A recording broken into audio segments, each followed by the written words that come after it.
કે બ્રાહ્મણોના શાપ સિવાય તમારો નાશ કોઈ ન કરી શકે. બ્રાહ્મણો એક એવા છે કે એમાં કઈ વિપ્ર શ્રાપ બીનું સુનું મહીપાલા તોર નાશ નહીં કવને એવું કાલા. કોઈ કાળ તમારો નાશ ન કરી શકે. બસ બ્રાહ્મણોને વશમાં કરી લો. બ્રાહ્મણો તમારી આધીન થઈ જાય તો આ ત્રણેય વરદાનો ફળી જશે. અને આ વાત બીજે ક્યાંય કહેતા નહીં હો. આ મારા 2 કાન અને તમારા 2 કાન, 4 જ કાન.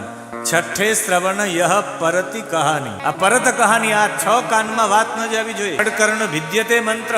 6 કાનમાં વાત જાય તો મંત્રનું પણ ભેદન થઈ જાય. એટલે ગુરુ અને શિષ્ય બે વચ્ચે જ મંત્ર દેવામાં આવે 4 કાન. એટલે ક્યાંય વાત ન થવી જોઈએ, વાત બહાર જાય નહીં. આને કહ્યું કે બ્રાહ્મણોને વશ કરવા તો કેવી રીતે વશ કરવા?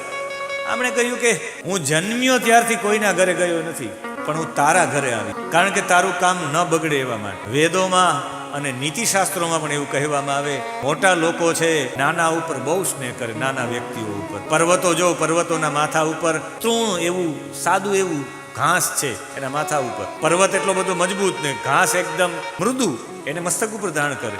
અરે સમુદ્ર છે એ એટલો બધો ભયંકર ને ભારે પાણી વાળો, પણ ફીણ એકદમ થોરું છે એને માથા ઉપર ધારણ કરે છે. ધરતી પોતાના માથા ઉપર રજને ધારણ કરે છે.